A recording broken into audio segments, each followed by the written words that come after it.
오늘의 주요 뉴스입니다. 한국 무인기가 평양을 침투했다고 주장하는 북한의 위협이 계속되고 있습니다. 이번엔 북한인민군 총참모부가 국경선 부근 완전 사격 준비 태세를 갖추라는 지시를 하달했다고 조선중앙통신이 보도했습니다.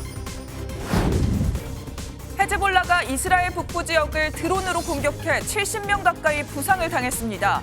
이스라엘은 레바논 주둔 유엔군의 철수를 요구하며 기지에 강제 진입을 시도하며 비판을 받고 있습니다. 공천 개입 의혹 핵심 인물인 명태균 씨가 지난 2021년 서울시장 재보궐선거를 자신이 판을 짜고 주도했다고 주장했습니다. 관련자들은 이를 모두 부인했습니다. 일론 머스크의 우주기업 스페이스X의 화성 탐사 로켓 스타쉽이 5번째 지구 궤도 시험 비행에 성공했습니다. 특히 처음 시도된 이른바 젓가락팔 장비를 이용한 대형 로켓 회수에도 성공했습니다. 오늘 전국이 대체로 흐린 가운데 오후부터 충청과 남부지방 등에 비가 오겠습니다. 출근길 내륙 곳곳에는 짙은 안개가 끼는 곳이 있겠습니다. 시청자 여러분 안녕하십니까? 오늘 뉴스는 최근 우리나라와 북한 사이에 가장 큰 논란이 되고 있는 무인기 사태부터 자세히 전해드리겠습니다. 우리나라가 평양에 무인기를 침투시켰다 주장하고 있는 북한이 위협 수위를 높이고 있습니다. 북한 김여정 담화에 이어 휴전선 주변의 북한군 포병부대는 사격 준비 태세를 갖추고 있습니다. 먼저 강세연 기자입니다. 북한이 국경 주변의 포병부대에 사격 준비 태세를 갖추라고 명령했습니다. 인민군 총참모부가 완전히 무장한 8개 포병여단에 사격대기 태세로 전환하라고 지시했다고 조선중앙통신이 보도했습니다.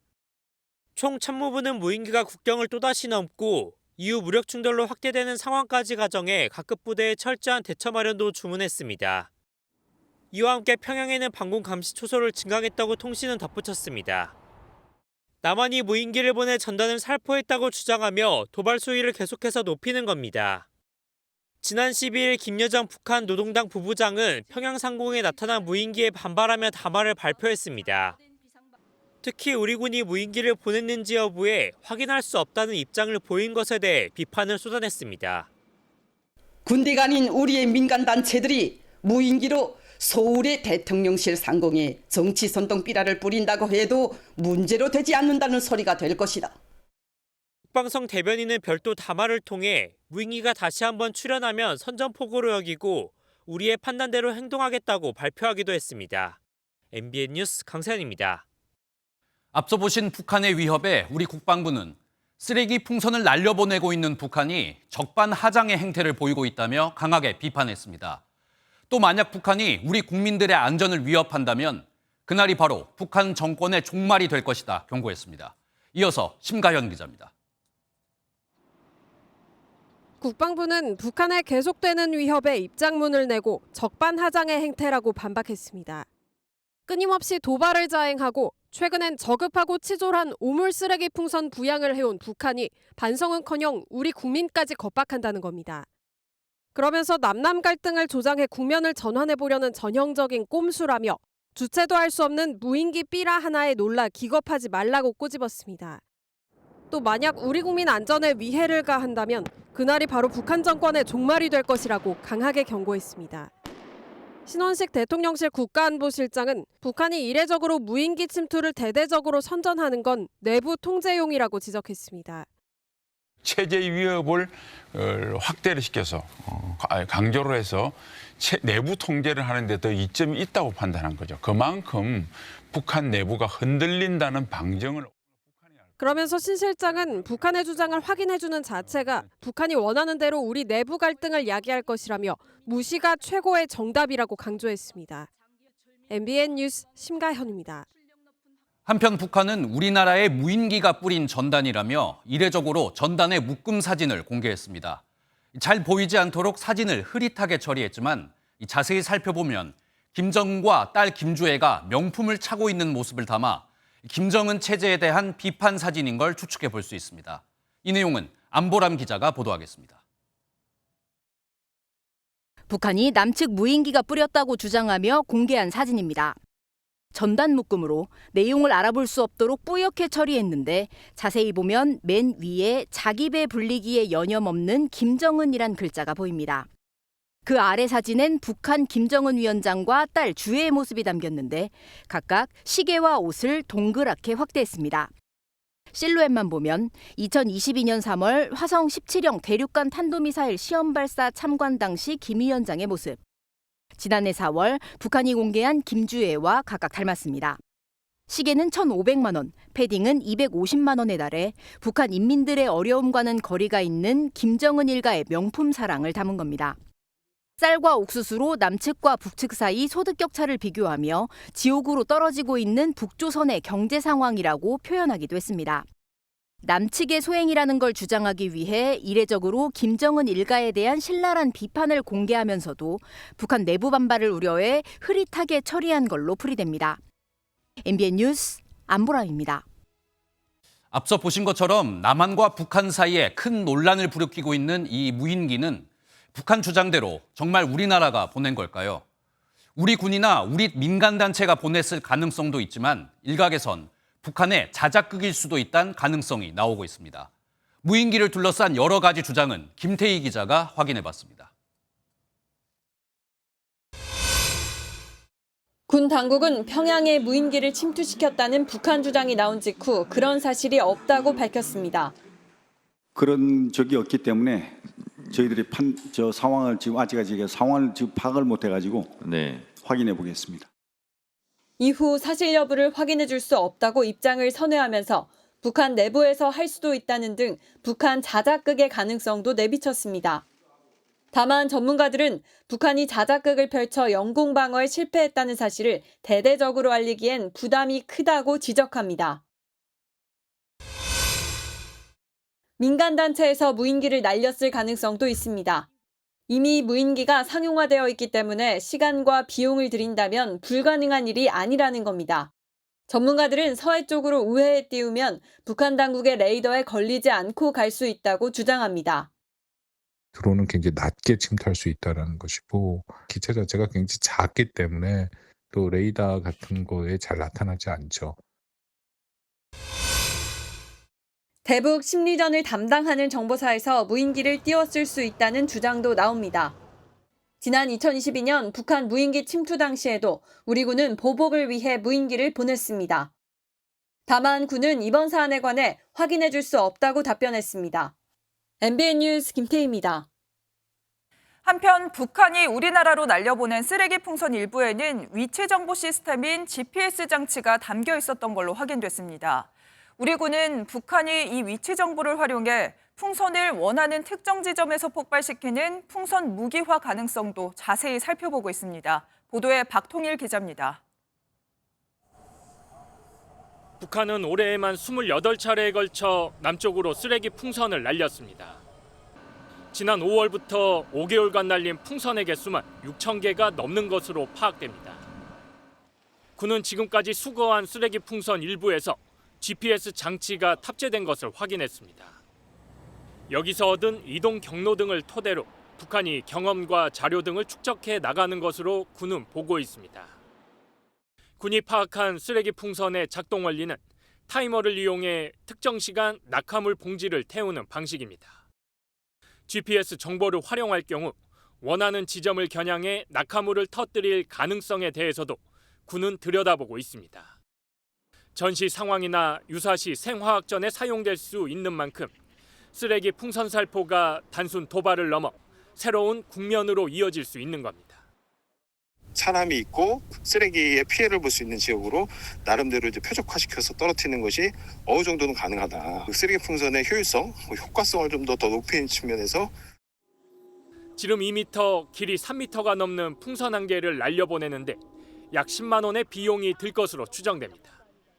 북한이 풍선 제작에 쓴 6억여 원은 북한 시세로 쌀 1,000여 톤에 해당하는 액수입니다. MBN 뉴스 박통일입니다. 레바논 무장정파 헤즈볼라가 드론을 보내 이스라엘 중부 훈련소를 공격했습니다. 이 공격으로 사망자 4명을 포함해 사상자가 70명 가까이 발생했습니다. 휴전 기미는 보이지 않고 공격 수위는 계속 높아지면서 미국은 이스라엘에 사드 포대와 병력을 추가 배치하기로 했습니다. 주진희 기자입니다. 핏자국이 바닥에 선명하고 군인들이 식사를 하던 의자는 바닥에 나뒹 겁니다. 현지 시간 13일 저녁 7시쯤 이스라엘 중부 비냐미나의 군사훈련소에 드론 공격이 가해졌습니다. 이 공격으로 군인 등 70명 가까이 다치고 일부는 목숨이 위태로운 것으로 전해집니다. Hezbollah put out a statement saying that the target was the training base of the Golani Brigade in Benyamina, the spot in revenge for the attack on Thursday evening on central Beirut. 긴장이 이렇듯 높아지자 바이든 미국 대통령은 이스라엘에 사드를 배치하겠다고 밝혔습니다. Why did you decide to give the permission for the SAD to be deployed in Israel? To defend Israel.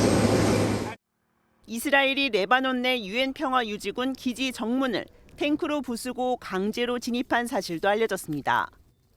유엔군 기지 코앞에 헤즈볼라의 땅굴이 있다고 주장한 데 이어 Less than 200 meters. Actually, we are standing in a military base of Hezbollah, very close to the UN. 네타냐후 총리는 유엔군 철수를 공식 요청했습니다.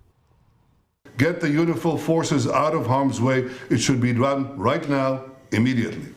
והוא נתקל בסירוב שוב ושוב, שכל כולו מכוון לתת חומת מגן אנושית למחבלי חיזבאללה. 헤즈볼라에 대한 계속된 공격에 이어 유엔군에까지 경고를 한 만큼 조만간 이스라엘의 대규모 추가 공격이 나올 것이라는 분석입니다. MBN 뉴스 주진입니다. 오늘 하루 중요한 일정을 소개해드리는 굿모닝 오늘입니다. 어떤 일정이 있는지 함께 살펴보겠습니다. 오늘부터 국회는 국정감사 2주차에 돌입합니다. 공수처에 대한 법사위 국감에선 김건희 여사 공천 관련 의혹과 해병대원 사망 사건 등에 대한 여야의 공방이 예상되고 행안위의 경기도 국감에선 이재명 대표의 법인카드 사적 유용 의혹 수사 등이 집중 거론될 걸로 보입니다.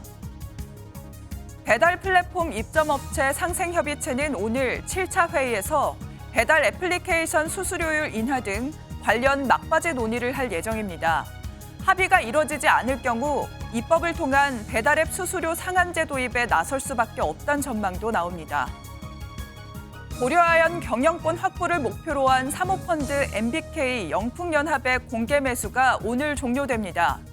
의결권 확보를 위한 수싸움이 치열한 가운데 경영권 분쟁 국면은 내년 3월 정기주총 시즌까지 이어질 가능성이 있습니다. 지금까지 굿모닝 오늘이었습니다. 어제 저녁 전국 고속도로에선 잇따라 교통사고가 발생했습니다. 경부고속도로에선 8중 추돌 사고가 발생해 2명이 숨지고 12명이 다쳤는데요. 서해안 고속도로에서도 차량 2대가 추돌해 4명이 다쳤습니다. 사건 사고 소식은 손성민 기자가 전하겠습니다. 차량 한 대가 완전히 부서져 있고 소방대원들이 현장을 수습합니다. 근처 다른 차들도 형체만 간신히 알아볼 정도로 부서지고 찌그러졌습니다. 어제 저녁 경부고속도로 청주휴게소 인근에서 차량 8대가 잇따라 부딪혔습니다. 사고 관련된 거는 8대 지금 파악하고 있고요. 파편 같은 걸로 인해서 피해 차량도 2-3대 더 있는 것 같고요. SUV가 갓길 가드레일을 들이받은 뒤 주행 중이던 승용차와 충돌하면서 연이은 사고가 발생한 것으로 알려졌습니다. 이 사고로 2명이 심정지 상태로 병원으로 옮겨졌으나 사망했고 SUV 운전자를 포함해 12명이 다쳤습니다. SUV 운전자는 브레이크가 작동하지 않아 멈추려 하다가 사고를 냈다는 취지로 진술한 것으로 전해졌습니다. 승용차 한 대가 도로 한가운데에 뒤집혀 있습니다. 어제 오후 7시 반쯤엔 서해안 고속도로 서울 방향 용현 졸음쉼터 인근에서 달리던 승용차가 앞서가던 차량을 들이받은 뒤 오른쪽으로 넘어졌습니다. 이 사고로 4명이 다쳐 인근 병원에서 치료를 받았습니다. 경찰은 정체 구간에 들어서던 차량이 앞에 있던 차량을 미처 보지 못하고 사고를 낸 것으로 보고 자세한 사고 경위를 조사하고 있습니다. MBN 뉴스 손성민입니다. 지난 7월에 벌어진 끔찍했던 일본도 살인 사건 다들 기억하실 텐데요. 경찰은 일본도 살인 사건을 계기로 온라인에서 벌어지고 있는 이 불법 도검 거래를 추적해 왔습니다. 경찰 수사로 총 14명이 검거됐는데 이 중엔 일본도 살인 사건 피의자에게 칼을 판 사람도 있었습니다. 이혁재 기자입니다. 서울 은평구의 한 아파트 단지입니다.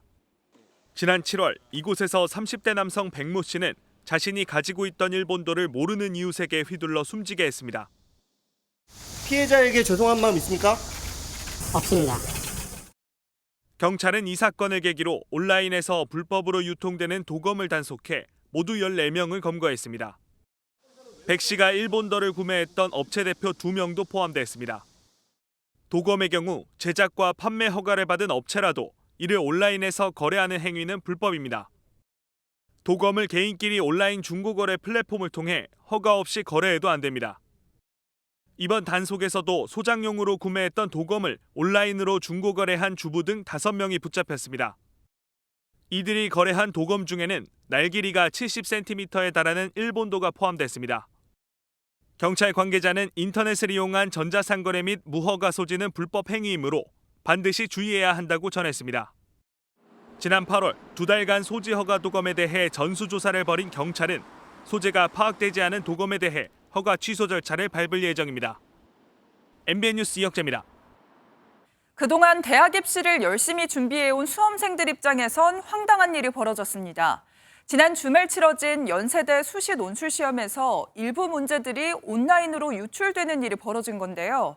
이번 논술 시험에선 오타까지 나와서 시험 종료 시간이 늦춰지기도 했습니다. 시험을 다시 봐야 한다는 주장이 나오고 있지만 연세대는 재시험은 어렵다는 입장이라 논란이 이어지고 있습니다. 신용수 기자의 보도입니다. 이번 연세대 수시 논술 시험은 문제 유출의 오타까지 말 그대로 설상가상이었습니다. 논란은 특히 오후 진행된 자연계열 논술에서 집중됐습니다. 자연계열 논술 시험은 낮 2시부터 시작이었는데 일부 고사장에서 시험지를 약 1시간 전에 배부한 겁니다.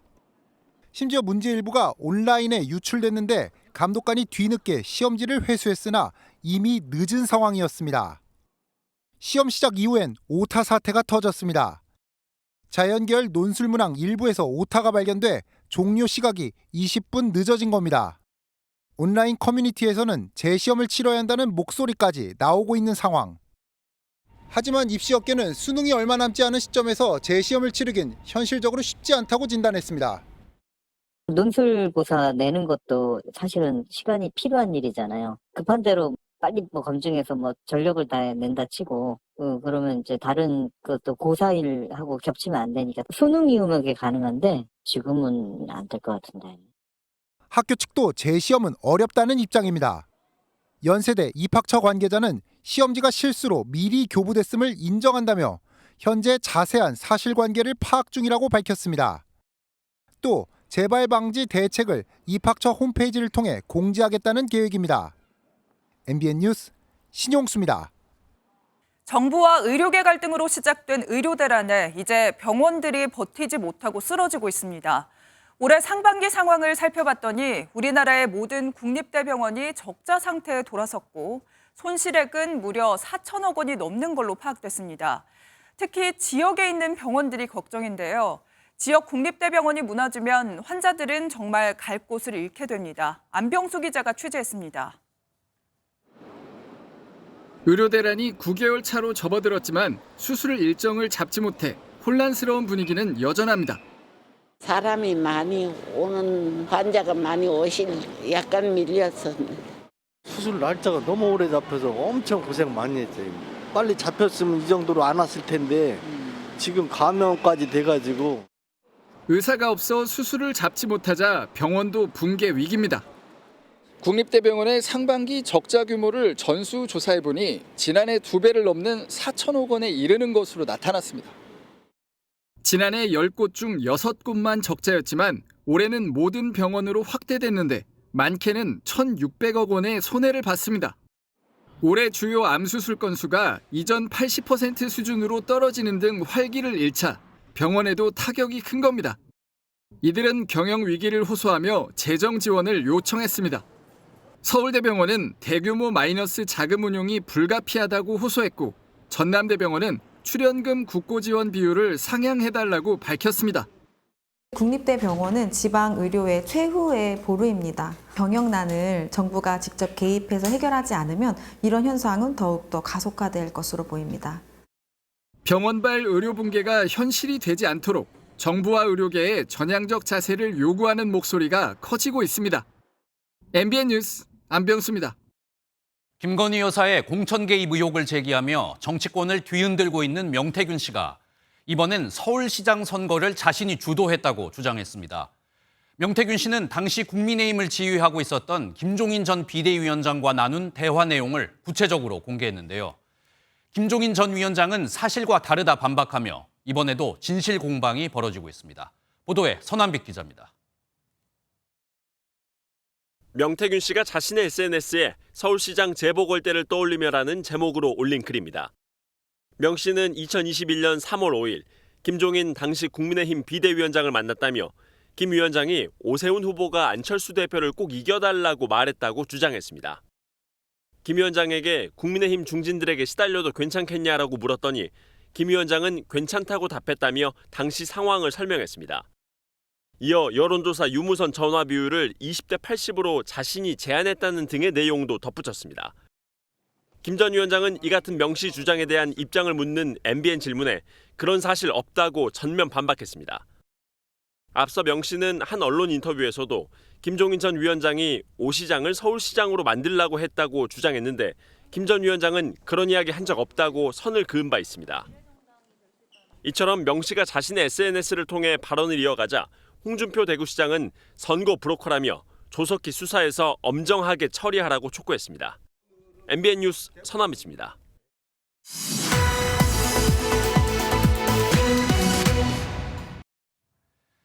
오늘 뉴스 돋보기는 국회팀 김도영 기자와 정치권 소식 자세히 짚어보겠습니다. 어서 오십시오. 김 기자, 일단 주말 사이에 국민의힘 한동훈 대표가 대통령실을 향해서 좀 높은 수위의 발언을 이어갔습니다. 특히 대통령실 인적 쇄신 요구 같은 경우에는 이게 사실상 김건희 여사 라인을 좀 교체해라 이런 발언으로도 들릴 수 있을 것 같은데 어떤 배경이 있다고 볼 수 있습니까? 네, 한동훈 대표는 모레 있을 선거를 굉장히 신경 쓸 수밖에 없는 상황입니다. 취임 이후 치르는 첫 선거기도 하고요. 대통령실, 특히 김건희 여사 이슈를 선거에서 가장 큰 악재로 받아들이는 분위기입니다. 김 여사에 대한 그런 국민들의 우려와 걱정을 불식시키기 위한 대통령실의 인적 쇄신이 저는 필요하다고 생각합니다. 네, 한 대표가 언급했던 대통령실 인적 쇄신은 김건희 여사 라인을 뜻하는 것으로 전해졌습니다. 미리 김 여사에 대한 싸늘한 민심을 공개적으로 알려서 선거 후에 있을 윤석열 대통령과의 독대에서 의제로 삼기 위한 포석이다. 이런 분석도 나오고 있습니다. 네, 한동훈 대표와 어떤 대통령실의 긴장감이 좀 높아지는 그런 모습인 것 같은데요. 한동훈 대표 발언에 대해서 대통령실 반응은 어떻습니까? 네, 대통령실은 선거 때까지는 일단 대응하지 않겠다 이런 반응입니다. 침묵하고 있지만 그렇지만 속내는 불쾌할 수밖에 없는데요. 대통령의 고유 권한인 인사권까지 거론한 건 선을 넘은 것 아니냐는 거죠. 친윤계에서는 선거에서 지면 대통령실로 그 책임을 돌리려는 것 아니냐 이런 시선도 있습니다. 여당 중진들도 우려를 표하고 있습니다. 나경원 의원은 야권의 선거 전략을 결과적으로 돕고 있다며 민주당의 행태를 오히려 더 강력하게 질타해야 한다고 밝혔습니다. 네, 이런 여당 내부 갈등이 지금 이어지는 상황인 것 같은데 민주당은 이런 상황을 굉장히 좀 반가워하는 것 같습니다. 이 특검 수용 계속 압박하고 있는 상황이죠. 네, 여당 자중 질환에 민주당은 정권 붕괴음이 도처에 요란하다 이렇게 압박 수위를 높이고 있습니다. 예. 실권자인 여사는 버티고 2인자인 대통령은 손 놓고 수습 담당 여당 대표는 부채질하고 김채고 의원은 정권 지지율은 회복 불가 상태라고 꼬집으면서 민주당은 집권 준비에 전력 투구하겠다고 밝혔습니다.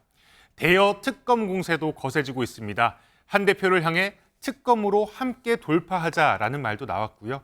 여권 내부의 갈등을 부추기면서 결집력을 흐트러뜨리려는 의도로 풀이됩니다.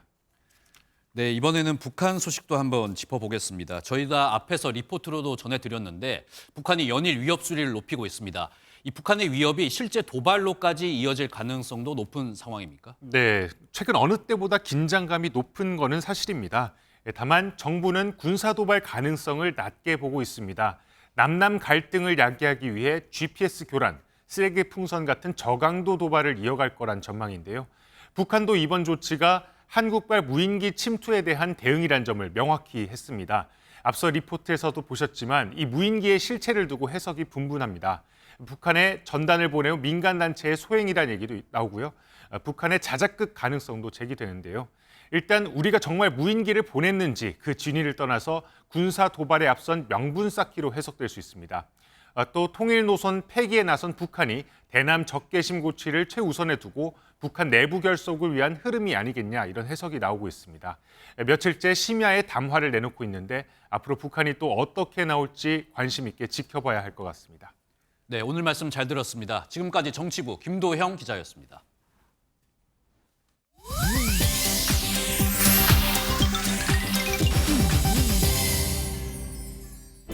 인터넷에선 어떤 소식들이 화제일까요? 인터넷 와글와글입니다.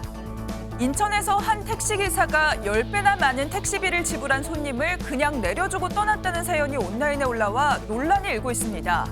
작성자는 하와이에서 20년 만에 고국에 오신 어르신이 지난 10일 인천공항에서 주안역까지 택시를 타고 오셨다고 운을 뗐는데요.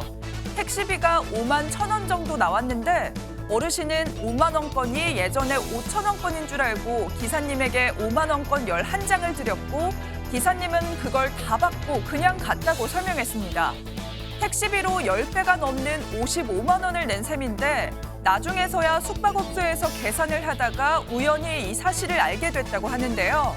누리꾼들은 착각하기 어려울 만큼의 차액이라며 어르신이 돈을 꼭 돌려받았으면 좋겠다는 반응을 보였습니다.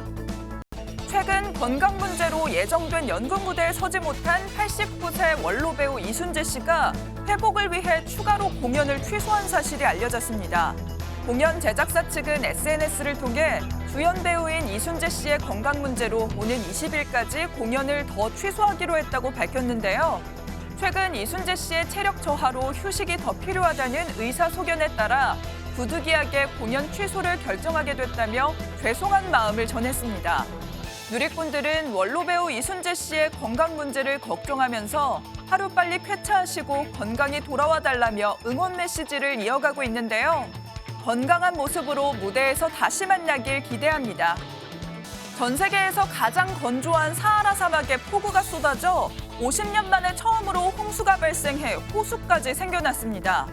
지난달 모로코 남동부 지역에 이틀간 내린 폭우로 모래 언덕 사이에 물웅덩이가 생기고 야자수가 물에 잠긴 모습이 포착됐는데요.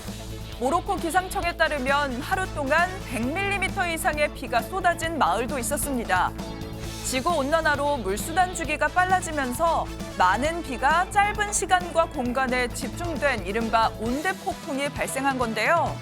기상학자들은 이런 폭우가 앞으로도 사하라 사막에 닥칠 수 있고 몇 달, 몇 년간 기상 조건을 바꿀 수 있다고 우려했습니다. 인터넷 와글와글이었습니다. 세기의 이혼으로 나라를 떠들썩하게 했던 SK그룹 최태원 회장과 노소영 관장 두 사람이 한자리에서 만났습니다. 지난 5월 재산분할 항소심 판결 이후 처음으로 만난 건데요. 둘째 딸 민정 씨의 결혼식이 열렸기 때문입니다. 이제 남남이 된 두 사람이지만 나란히 하객들을 맞고 혼주석에 앉아 딸의 새 출발을 축하했습니다. 정예린 기자가 취재했습니다. 최태원 SK그룹 회장과 노소영 아트센터 나비관장의 둘째 딸 민정 씨의 결혼식이 열린 호텔입니다. 세간의 이목이 쏠린 예식인 만큼 식장으로 향하는 길이 제한되고 곳곳에 가림막이 설치됐습니다. 이번 결혼식은 식장으로 들어가는 도로 초입부터 초청장 검사를 실시하는 등 철저한 보안 속에 진행됐습니다. 회장님이나 관장님은 이미 오전 일찍 들어가셔서 저희도 확인할 수가 없습니다. 예식은 통유리로 한강이 보이는 식장에서 3시간 동안 진행됐습니다. 최 회장의 사위 케빈 황 씨는 중국계 미국인으로 미 해병대 예비군 장교로 복무 중입니다. 신랑 신부는 미국 워싱턴 DC에서 이웃 주민으로 만나 군이라는 공통점을 통해 가까워진 것으로 전해졌습니다. 한편 최 회장과 노 관장은 이혼 후 처음으로 한자리에 앉았습니다. 남남이 된 두 사람은 나란히 하객을 맞고 혼주석에 앉아 딸의 새로운 출발을 응원한 것으로 전해졌습니다. 예식에는 일가 친척뿐만 아니라 재계 맏형인 최 회장과 친분이 두터운 재계 인사도 총출동했습니다. 이재용 삼성전자 회장을 비롯해 구광모 LG 회장, 이재현 CJ 회장 등이 차례로 모습을 보였습니다. 최 회장과 노 관장의 법적 다툼은 마무리되지 않았지만 딸의 결혼식에서는 한마음으로 축하하는 모습을 보인 것으로 전해졌습니다. MBN 뉴스 정예린입니다. 일론 머스크의 우주기업 스페이스X가 화성 탐사를 목표로 개발한 대형 우주선 스타쉽이 5번째 시험 비행에 성공했습니다. 특히 이번엔 발사탑에 젓가락 모양 로봇팔로 로켓 추진체를 잡는 기술을 처음으로 성공했는데요. 우주선이 다시 발사 지점으로 돌아와 발사대에 착륙하면서 역사적인 기술의 진전을 이뤄냈습니다. 워싱턴에서 강영구 특파원입니다. 스페이스X의 대형 우주선 스타쉽이 강력한 불꽃과 함께 5번째 시험 비행을 시작합니다. 하늘을 뚫고 올라가는 이 거대한 2단 발사체의 길이만도 무려 120m가 넘습니다. 발사 3분 무렵 추진체인 하단의 슈퍼헤비 로켓이 순조롭게 분리됩니다. 분리된 슈퍼헤비는 빠른 속도로 낙하하다 처음 출발했던 발사탑에 근접하자 역추진 불꽃을 내뿜으며 속도를 줄입니다. 이때 발사탑에 있던 2개의 거대한 로봇팔, 이른바 메카질라가 마치 젓가락처럼 슈퍼헤비를 공중에서 잡아냅니다. 계획대로 착지에 성공하자 스페이스X 엔지니어들은 일제히 환호성을 지릅니다.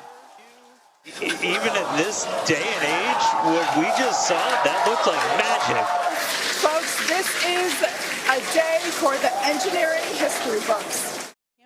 이번 신기술로 파손 없이 온전히 추진체를 회수함에 따라 로켓 재활용도 가능해졌습니다. 또 스타쉽 우주선도 예정된 지구 궤도 항로를 40여 분 비행한 뒤 바다에 착수했습니다. 스페이스X는 지난해와 올해 4차례에 걸쳐 스타쉽의 지구 궤도 시험 비행을 시도했으나 수차례 실패와 부분 성공을 기록하다 이번 5차 시험 비행에서 주요 목표를 모두 달성하며 성공한 겁니다. 일론 머스크는 인류가 여러 행성에서 살기 위한 큰 발걸음이 이루어졌다며 이번 비행 성공을 평가했습니다. 워싱턴에서 MBN 뉴스 강영구입니다. 러시아의 자치공화국인 체첸의 한 주유소에서 엄청난 크기의 불기둥이 치솟았습니다. 연료 탱크가 폭발하면서 대형 사고로 이어진 건데요. 이 사고로 4명이 숨지고 5명이 크게 다쳤습니다. 사망자 중엔 어린이들도 포함된 걸로 전해졌습니다. 보도에 신혜진 기자입니다. 연이은 굉음 뒤로 시뻘건 불기둥이 솟구칩니다. 순식간에 화염이 건물을 감싸고 검은 구름이 금세 전체를 집어삼킵니다. 러시아 체첸 공화국의 수도인 그로즈니의 한 주유소에서 일어난 대형 폭발 사고 현장입니다. 엄청난 불길에 시민들은 비명을 지르며 황급히 몸을 피합니다. 연료 탱크는 주거용 건물 바로 앞까지 날아듭니다.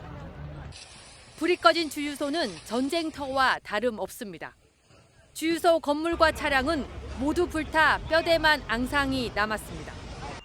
이번 화재로 어린이 2명을 포함해 모두 4명이 숨지고 5명이 크게 다쳤습니다. 현지 언론들은 연료 탱크에서 먼저 불이 난 것에 주목하고 있습니다. По предварительной версии, причиной взрыва стало нарушение техники безопасности при перекачке топлива. 체첸 공화국은 폭발 원인을 조사하고 있는 가운데 람잔 카디로프 수장은 폭발에 책임이 있는 사람은 모두 법의 심판을 받을 것이라고 밝혔습니다. MBN 뉴스 신혜진입니다. 대단지 아파트가 들어서면 보통 주변 아파트의 전세 가격은 뚝 떨어지기 마련인데요. 그런데 이런 대단지 아파트의 입주를 앞두고도 요즘 서울 전셋값은 굳건하다고 합니다. 금리도 내려갔고 곧 겨울방학 이사철이 시작되는데 전세 가격이 오르진 않을지 서민들의 걱정이 커지고 있습니다. 김경기 기자입니다. 서울 강동구의 한 신축 아파트. 입주 한 달여를 앞두고 곳곳에 사전 점검을 축하하는 현수막이 붙었습니다. 단지 안은 인파로 북적입니다. 12,000여 가구, 국내에서 가장 큰 단지다 보니 입주 예정자들은 투어버스를 타고 조경을 둘러봐야 할 정도입니다. 이동 경로상 미처 방문하지 못해 정말 아쉬운 마음에 제가 말로나마 소개드릴 장소. 10,000가구가 넘는 거대 단지가 다음 달 말부터 입주에 들어가지만 아직 전세 가격이 크게 내려갈 조짐은 보이질 않습니다. 입주 지정 기간이 내년 3월까지로 넉넉한 데다 서울에 올해 이 아파트를 제외하곤 이런 대단지 입주가 드물었기 때문입니다. 실제 강동구 0.04%를 비롯해 서울 전체적으로도 전세 가격이 한 주 전보다 0.1% 오르면서 73주째 상승세를 이어갔습니다. 전문가들은 겨울방학 이사 수요의 금리 인하 효과까지 겹치면 전세 가격이 다시 뛸 수 있다고 우려합니다. 최근에 기준금리가 인하되면서 전세 관련한 대출금리가 낮아질 수 있는 데다 성년에 비해 매물량이 많지는 않습니다. 다만 내년에는 서울 아파트 입주 물량 중 재건축, 재개발만 3만 가구를 넘을 전망이어서 역전세를 대비해야 한다는 관측도 있습니다. MBN 뉴스 김경입니다.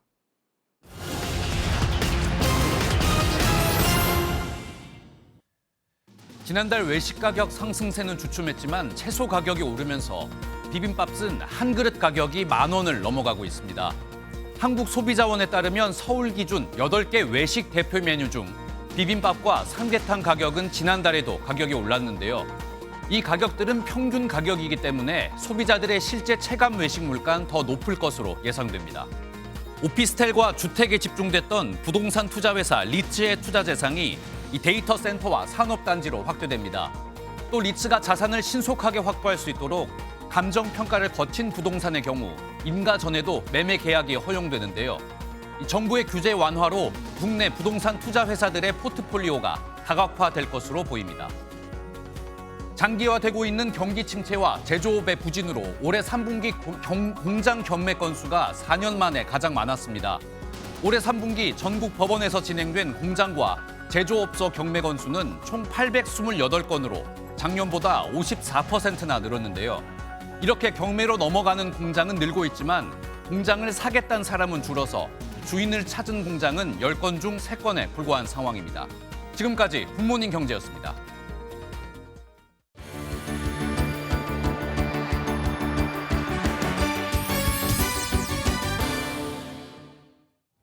굿모닝 월드입니다. 화려한 불빛을 뿜어내며 도로를 달리는 자동차가 있습니다. 경찰용 자동차를 선보였다는데 어떤 모습인 걸까요? 영상으로 함께 보시죠. 경찰차가 경광등을 반짝이며 다가옵니다. 미국 캘리포니아 어바인 경찰이 최초로 테슬라의 사이버 트럭 사용을 발표하는 모습입니다.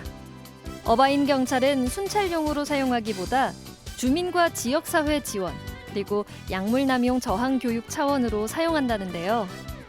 가격이 최소 1억 원이 넘는 사이버 트럭이 경찰서에서 활용될 거라고 하니 정말 미래가 확 가까워진 느낌입니다. 맛집이라고 소문이라도 난 걸까요? 수많은 라쿤들이 모여 깜짝 놀랄 일이 펼쳐졌다는데요. 화면 함께 보시죠.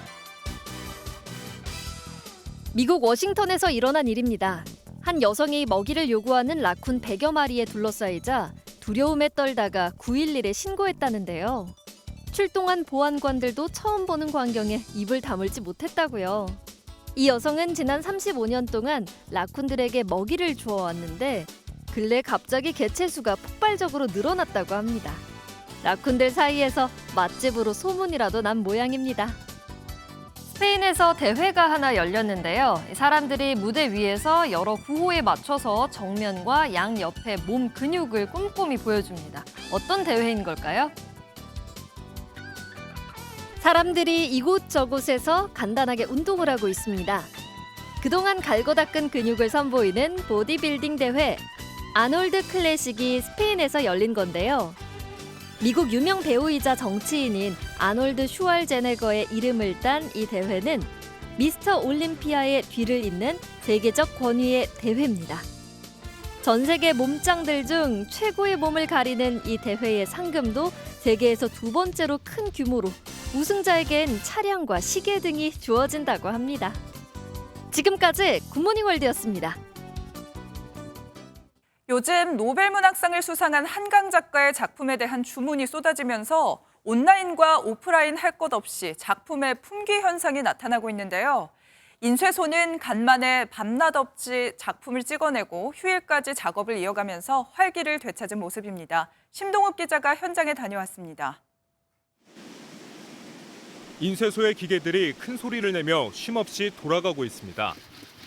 곳곳마다 인쇄용지가 가득하고 인쇄된 출력물들이 빠르게 쌓여갑니다.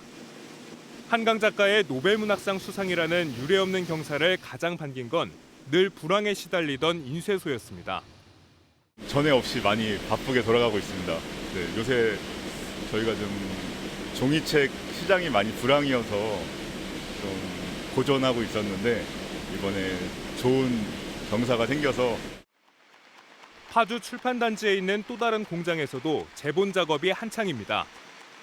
책의 표지를 규격에 맞게 자르고 인쇄된 출력물은 흐트러지지 않게 가지런히 정리합니다. 한강 작가의 대표작 소년이 온다의 표지가 저의 키높이만큼 쌓여 있습니다. 쏟아지는 주문에 주말과 야간에도 공장은 쉴 틈이 없습니다. 서점에도 한강 작가의 작품을 구매하려는 시민들의 발걸음이 이어졌습니다. 좋은 작품을 선물해주고 싶은 어머니는 아이의 손을 꼭 잡고 한달음에 서점을 찾았습니다. 우리나라에서 최초로 노벨 문학상이 나왔고 자녀들도 이러한 꿈을 또 키워줄 수 있는 것 같아서 너무 좋은 것 같습니다. 지난 10일 저녁 수상 소식 이후 한강 작가의 작품은 주요 서점에서 50만 부 이상 팔렸는데 여전히 각 서점의 베스트셀러 순위에 이름을 올리고 있습니다. 침체됐던 출판업계에 활기를 불어넣은 한강 열풍은 한동안 계속될 것으로 보입니다. MBN 뉴스 심동욱입니다. 올해 두 번째를 맞은 MBN 나주 마라톤 대회가 어제 전남 나주시에서 열렸습니다. 지난해 5천 명이었던 참가자는 올해 2배로 늘어 1만 명이 넘었는데요. 시원한 영산 강변을 달리는 참가자들의 모습을 정치훈 기자가 취재했습니다. 3, 2, 1, 출발! 출발 신호와 함께 힘찬 발걸음이 시작됩니다. 참가자들은 영산강변을 따라 마련된 마라톤 코스를 달리며 화창한 가을 날씨를 만끽했습니다. 2001년 보스턴 마라톤 대회 우승자 이봉주 씨도 팬사인회를 열고 10km를 함께 달리기도 했습니다. 완주한 주자는 메달과 함께 지역 명물인 나주배도 한아름 챙겼습니다. 다 같이 이렇게 격려하면서 뛰어서 재밌었던 것 같아요. 마라톤 참가자들은 자신의 한계를 극복하는 레이스를 마치고 속속 결승점을 통과했습니다. 올해는 육상연맹으로부터 공인을 받은 마라톤 풀코스까지 추가돼 기록을 노린 참가자가 많았습니다. 코스가 되게 풍경도 좋고 오른쪽엔 들판이고 또 왼쪽 코스에는 이제 강이 있어가지고 힘들어도 이제 풍경 보면서 달리니까. 윤병태 나주시장도 10km 코스에 참가해 영산강 마라톤 코스를 달렸습니다. 온 거리가 그냥 우리 달리미들로 꽉 찬 그런 느낌이었고요. 또 그분들이 너무 이게 코스가 좋다고 또 칭찬을 많이 해주셔서 너무 좋았습니다. 앞으로 이렇게 명품 마라톤 대회와 코스로 이렇게 발전시켜 나가도록 하겠습니다. 올해로 두 번째를 맞은 MBN 나주 마라톤 대회는 내년 가을에도 시원한 강바람과 함께 질주를 이어갑니다. MBN 나주 마라톤 화이팅! MBN 뉴스 정철우입니다. 홍명보 감독이 이끄는 우리나라 축구대표팀이 이라크와의 월드컵 예선전을 앞두고 훈련을 시작했습니다. 핵심 공격수들의 부상으로 이승우 선수가 대표팀에 선발됐는데요. 5년 만에 태극마크를 단 이승우가 대표팀의 3연승을 이끌 수 있을지 관심이 쏠립니다. 대표팀 훈련 현장에 홍지호 기자가 다녀왔습니다. 축구 국가대표팀 선수들이 이라크와의 월드컵 아시아 예선을 앞두고 전술 훈련에 나섰습니다. 요르단 원정 이후 먼 거리를 날아왔지만 밝은 표정으로 운동장을 누볐습니다. 2대0 완승에도 황희찬과 엄지성이 부상으로 이탈하면서 웃을 수만은 없는 상황. 두 선수의 공백을 메우기 위해 대체 선발된 이승우와 문선민도 합류했습니다. 5년 4개월 만에 대표팀에 돌아온 이승우는 당찬 각오를 밝혔습니다. 이 시간만을 기다려왔기 때문에 준비를 잘해서 제가 보여줄 수 있는 그 모든 것을 보여주고 싶네요. 폭발적인 드리블로 왼쪽 날개를 책임졌던 배준호 역시 선의의 경쟁을 다짐했습니다. 경쟁을 해야 되고 만약에 혹시 기회가 온다면 또 최선을 다해서 좋은 모습 보여드리고 싶어요. 아시아 3차 예선 B조 1위를 달리고 있는 홍명보호가 조 2위인 이라크도 꺾는다면 월드컵을 향하는 발걸음은 더욱 가벼워집니다. 연이은 부상 소식에도 새로운 얼굴들의 활약으로 국가대표팀이 연승 행진을 이어갈 수 있을지 관심이 모아집니다. MBN 뉴스 홍지호입니다. 오늘은 전국이 흐린 가운데 곳곳으로 비 예보가 들어있습니다. 오전에 충청과 남부지방부터 비가 시작돼 오후에는 경기 남부와 강원 남부에도 가끔 비가 내리겠고요. 비는 내일 오후까지 이어지겠습니다. 이틀간 경남 남해안에 최고 80mm 이상, 그 밖에 남부지방과 제주에도 최고 40에서 60mm, 경기 남부와 강원 남부, 충청에는 5에서 20mm의 비가 예상되고요. 특히 오늘 밤사이 남부 해안가에는 돌풍과 벼락을 동반한 시간당 최고 30mm의 강한 비가 쏟아지는 곳이 있겠습니다. 오늘 아침은 어제보다 쌀쌀함이 덜합니다. 현재 서울의 기온 17.6도 나타내고 있고요. 한낮에는 23도로 어제와 비슷하겠습니다. 목요일까지는 아침과 낮 기온 모두 평년 기온을 웃돌겠습니다. 지역별 현재 기온 보겠습니다. 대전 16.6도, 부산은 20.7도로 어제 아침보다 3도에서 6도가량 높게 출발하고 있습니다. 낮 기온은 서울 23도, 대전 21도, 광주와 대구는 22도가 예상됩니다. 금요일에는 전국적으로 비가 내리겠고요. 이후로는 날이 부쩍 쌀쌀해질 전망입니다. 날씨였습니다. 월요일 아침 굿모닝 MBN 마치겠습니다. 저희는 내일 아침에 다시 찾아뵙겠습니다. 오늘도 좋은 하루 보내세요. 고맙습니다.